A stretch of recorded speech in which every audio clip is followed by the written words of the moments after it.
ہیں۔ اور ہم نے بہت سے جن اور انسان دوزخ کے لیے پیدا کیے ہیں، ان کے دل ہیں لیکن ان سے سمجھتے نہیں،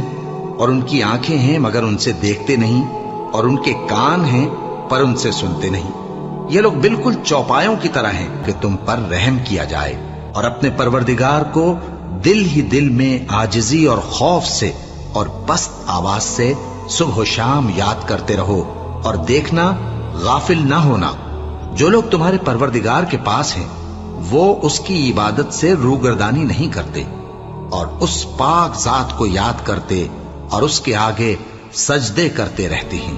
مومنو، اللہ سے ڈرو جیسا کہ اس سے ڈرنے کا حق ہے، اور مرنا تو مسلمان ہی مرنا، اور سب مل کر اللہ کی ہدایت کی رسی کو مضبوط پکڑے رہنا اور فرقے فرقے نہ ہو جانا، اور اپنے اوپر اللہ کی اس مہربانی کو یاد رکھنا جب تم ایک دوسرے کے دشمن تھے تو اس نے تمہارے دلوں میں الفت ڈال دی، اور تم